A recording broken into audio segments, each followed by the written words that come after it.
नमस्कार दोस्तों, कैसे हैं आप लोग। उम्मीद करता हूं आप सब ठीक होंगे। ज्ञान संचार बाय बीएसपी यूट्यूब चैनल की हिंदी व्याकरण की इस ऑनलाइन क्लास में आपका हार्दिक स्वागत है। देखिए, हम हिंदी व्याकरण के अंदर और अविकारी शब्द का पहला भाग यानी क्रिया विशेषण पढ़ रहे थे और क्रिया विशेषण के अंदर हम महत्व अथवा आवश्यकता पढ़ चुके हैं। आज हम क्रिया विशेषण के प्रकार पढ़ेंगे, जो क्रिया विशेषण के प्रकारों की यानी क्रिया विशेषण की अंतिम और आखिरी क्लास होगी। देखिए, क्रिया विशेषण हम पढ़ चुके हैं, क्रिया विशेषण क्या होता है, और हम ये भी पढ़ चुके हैं क्रिया विशेषण के कौन कौन से कार्य अर्थात कौन कौन से महत्व होते हैं, आवश्यकता कौन कौन सी होती है। और अब हम बात करते हैं क्रिया विशेषण के प्रकार। क्रिया विशेषण के 4 प्रकार होते हैं। क्रिया विशेषण के 4 प्रकार होते हैं। देखिए, क्रिया विशेषण का पहला प्रकार देखिए, ये होता है कालवाचक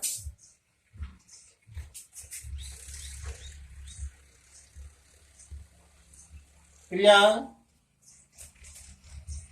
विशेषण। दूसरा आता है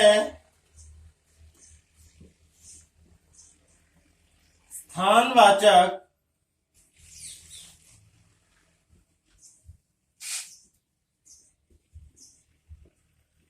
क्रिया विशेषण।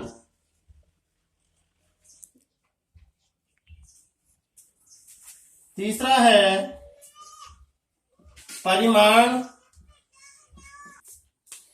परिमाणवाचक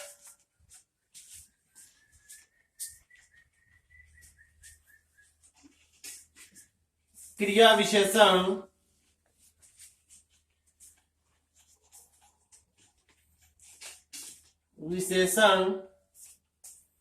और चौथा है रीतिवाचक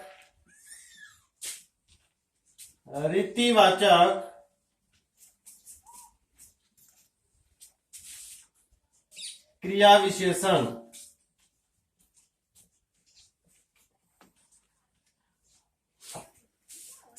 ये हैं 4 क्रिया विशेषण के 4 प्रकार। पहला है कालवाचक क्रिया विशेषण, दूसरा है स्थानवाचक क्रिया विशेषण, तीसरा है परिमाणवाचक क्रिया विशेषण और चौथा है रीतिवाचक क्रिया विशेषण। देखिए, ये 4 प्रकार हैं क्रिया विशेषण के। देखिए, हम महत्व और आवश्यकता पढ़ रहे थे, एक बार मैं उनको रिपीट कर दूं। कौन कौन से हम यानी कि वो क्या थे हमारे, वो थे कार्य या महत्व या आवश्यकता। कौन कौन सी थी देखिए, एक बार मैं रिपीट कर रहा हूं आपके सामने। स्वीकृति,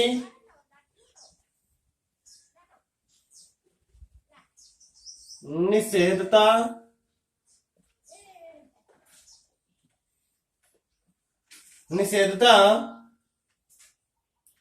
निश्चितता,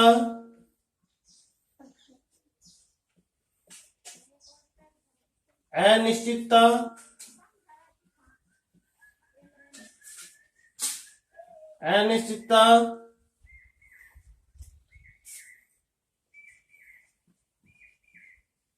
मात्रा, समय, स्थान और दिशा,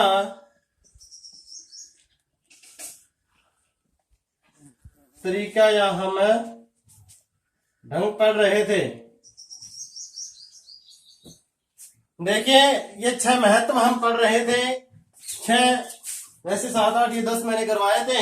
उसमें एक स्वीकृति था, निषेधता, निश्चितता, अनिश्चितता, मात्रा बताई जा रही थी, समय, स्थान और दिशा का जिक्र था और तरीका एवं ढंग। देखिए, स्वीकृति यानी किसी कार्य को स्वीकार करना, निषेधता किसी कार्य को रोकना, निश्चितता यानी किसी निश्चितता का भाव कराना, अनिश्चितता यानी कि संभावना का भाव पैदा होना, मात्रा यानी कि माप तोल का जो होता है थोड़ा कम ज्यादा, समय टाइम बताना, स्थान और दिशा का बोध कराना, तरीका और ढंग, यही हमारे इन इनके द्वारा ही ये 4 क्रिया विशेषण के प्रकार बने हुए हैं। देखिए कालवाचक क्रिया विशेषण क्या होता है। कालवाचक क्रिया विशेषण होता है समय का बोध कराना। कालवाचक क्रिया विशेषण क्या होता है, समय का बोध कराना। स्थानवाचक क्रिया विशेषण क्या होता है, स्थान और दिशा का बोध कराना। परिमाणवाचक क्रिया विशेषण क्या होता है, किसी की मात्रा का बोध कराना। और रीतिवाचक होता है किसी कार्य के करने का ढंग या तरीका बताना। ये देखिए अब हमारे पास कुछ और रहते हैं। देखिए स्वीकृति रहता है, निषेधता रहता है, निश्चितता और अनिश्चितता। अब बात ये आती है इन चारों को कौन सी प्रकार के अंदर रखा जाए। इन चारों को कौन से प्रकार के अंदर रखा जाए, तो इनको रखा जाता है प्यारे विद्यार्थियों, इन चारों को रीतिवाचक विशेषण में। अब देखिए कालवाचक क्रिया विशेषण में क्या होगा, समय का बोध कराया जाएगा। स्थानवाचक क्रिया विशेषण में क्या होगा, स्थान और दिशा का बोध कराया जाएगा। परिमाणवाचक क्रिया विशेषण में मात्रा का बोध कराया जाएगा। और रीतिवाचक क्रिया विशेषण के अंदर किसी क्रिया के होने का ढंग और तरीका और स्वीकृति, निषेधता, निश्चितता और अनिश्चितता का बोध कराया जाएगा। देखिए अब हम इसको अलग अलग एक एक करके अच्छे से पढ़ते हैं।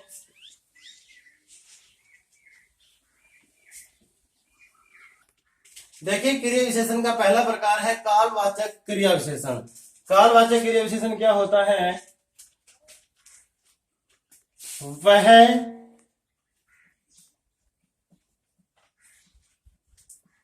क्रिया विशेषण या वे शब्द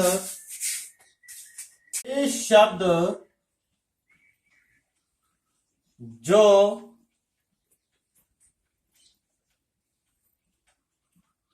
क्रिया के होने का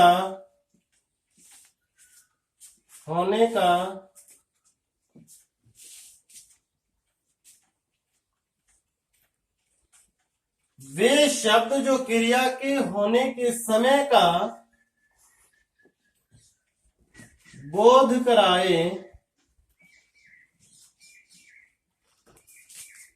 उन शब्दों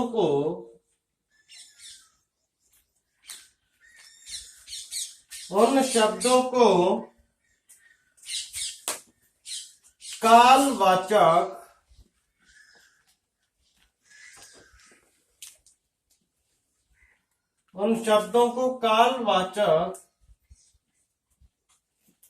क्रिया विशेषण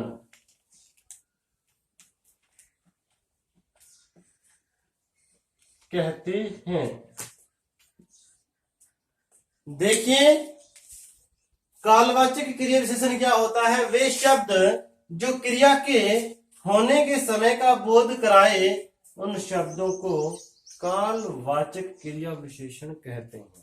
देखिए कौन कौन से होंगे, कैसे होंगे, इनके उदाहरण क्या होंगे। जैसे राम आज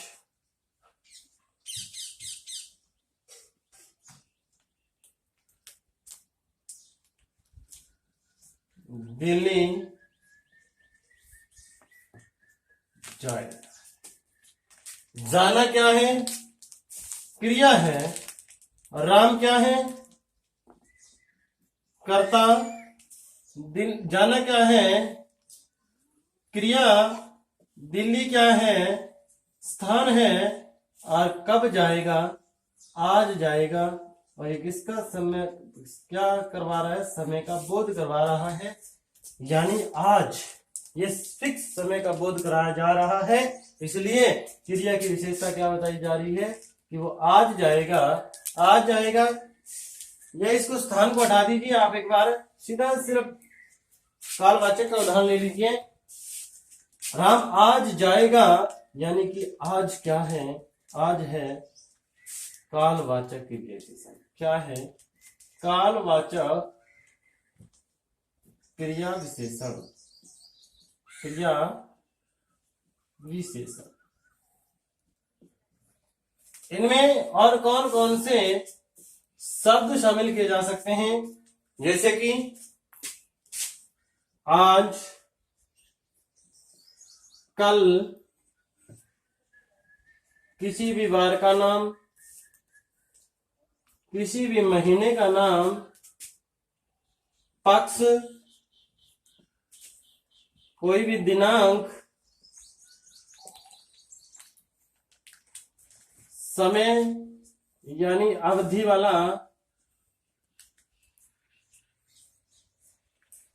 ये किसमें शामिल किए जाएंगे? ये कालवाचक क्रिया विशेषण में। जैसे कि आज, कल, किसी भी वार यानी कि सोमवार, मंगलवार, बुधवार, माह, जनवरी, फरवरी, पक्ष यानी कि कृष्ण पक्ष, शुक्ल पक्ष, दिनांक कोई भी हो सकती है, और समय अवधि यानी कि 2 घंटे, 3 घंटे, 5 बजे, 8 बजे, 10 बजे, ये किसमें शामिल किए जाते हैं? ये कालवाचक क्रिया विशेषण के अंदर शामिल किए जाते हैं। देखिए दूसरा क्रिया विशेषण स्थानवाचक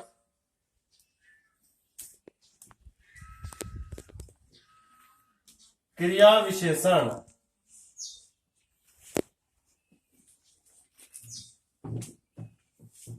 स्थानवाचक क्रिया विशेषण क्या होता है?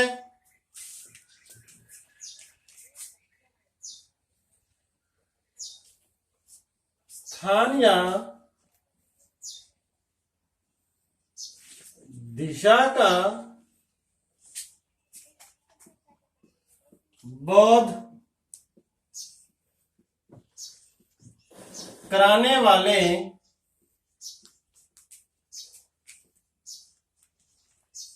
क्रिया विशेषणों को स्थानवाचक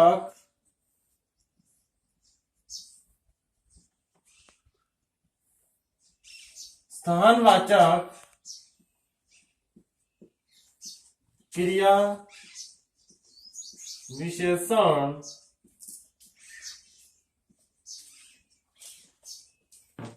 कहते हैं।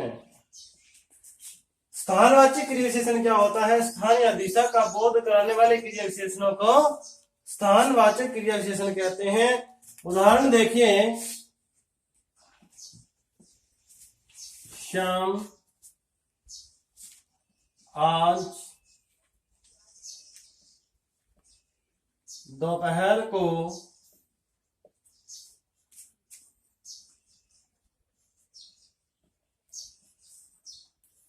दिल्ली गया। देखिए इसमें 2 प्रकार के क्रिया विशेषण हैं। देखिए शाम क्या है? करता है। जाना क्या है? क्रिया। जाना क्या है? क्रिया है। देखिए आज दोपहर, फिक्स समय का बोध कराया जा रहा है। ये कौन सा हुआ? कालवाचक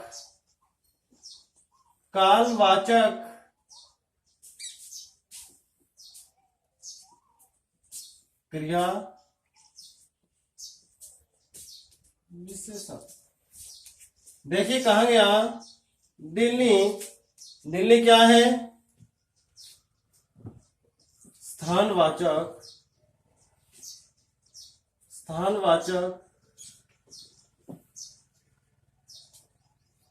क्रिया विशेषण।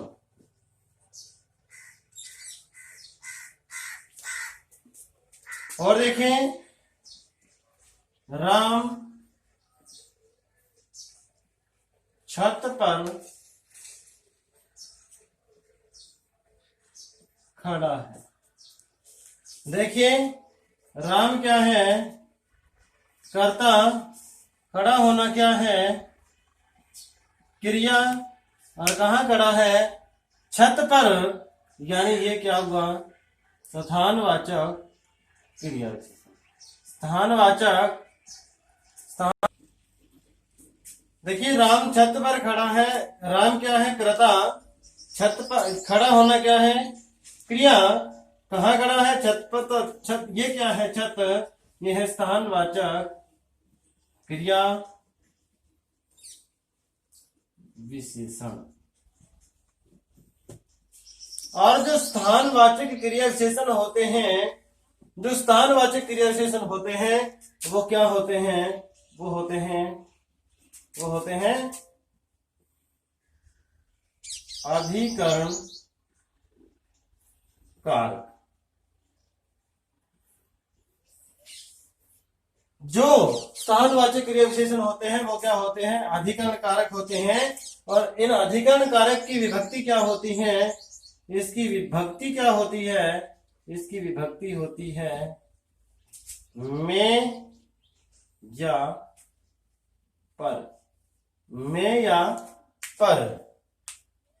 स्थानवाचक क्रिया विशेषण ही अधिकरण कारक होता है और अधिकरण कारक की ही विभक्ति होती है में और पर। देखिए तीसरा प्रकार हम पढ़ेंगे,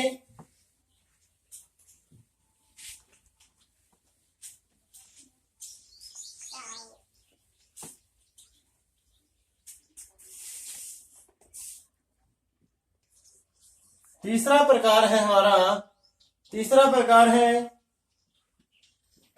परिमाण वाचक क्रिया विशेषण। परिमाणवाचक क्रिया विशेषण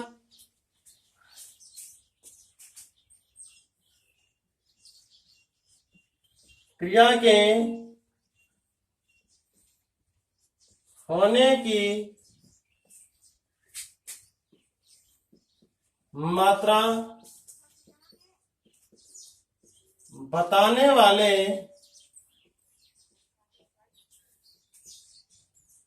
क्रिया विशेषणों को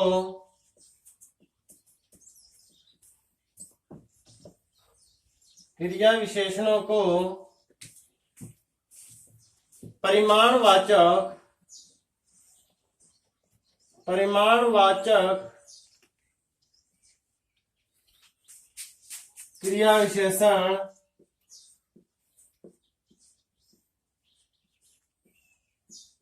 क्रिया विशेषण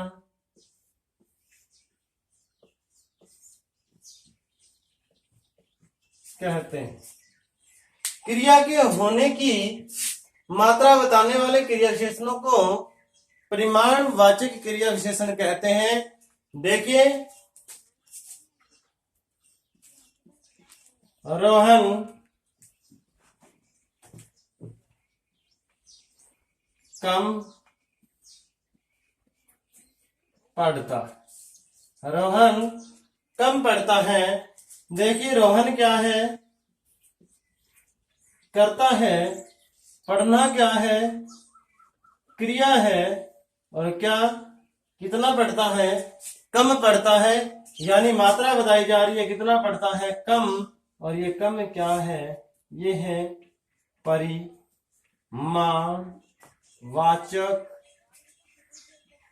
क्रिया विशेषण।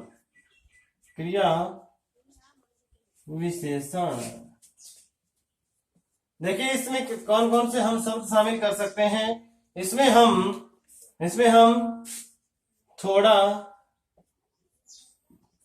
कम, ज्यादा, बहुत, जरा सा, जरा, जरा सा आदि शब्दों को हम इसमें शामिल कर सकते हैं। इसके बाद देखिए चौथा प्रकार देखिए क्रिया विशेषण का चौथा और अंतिम प्रकार है रीतिवाचक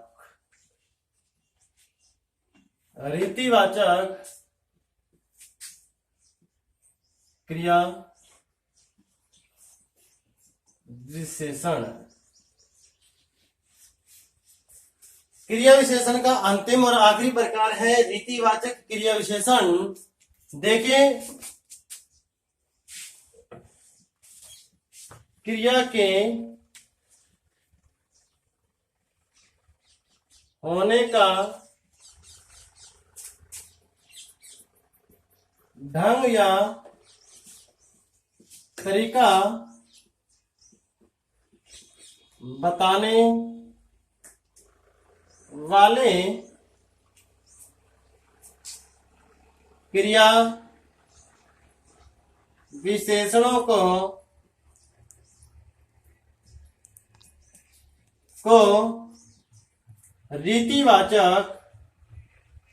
विशेषणों को रीतिवाचक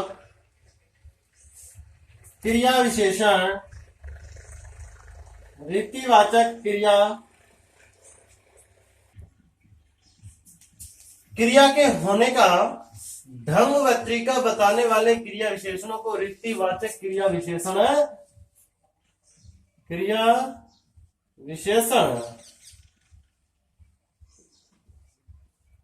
कहते हैं। देखें, क्रिया के होने का ढंग या तरीका बताएगा उन क्रिया विशेषण को हम रीतिवाचक क्रिया विशेषण कहते हैं। उदाहरण देखिए, बस फटाफट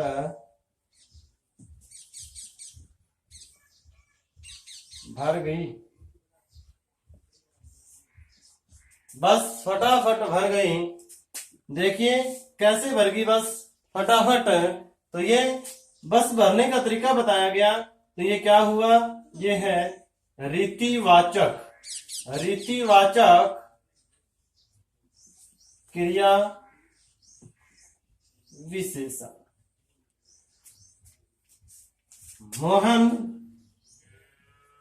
मोहन सरपट दौड़ता है। देखिए कैसे दौड़ता है सरपट, ये तरीका बताया जा रहा है। और रीतिवाचक क्रिया विशेषण के अंदर हम और किन किन को शामिल कर सकते हैं? देखिए, इसमें स्वीकृति,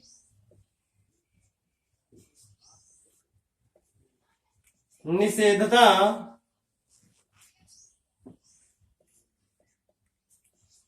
निश्चितता और अनिश्चितता।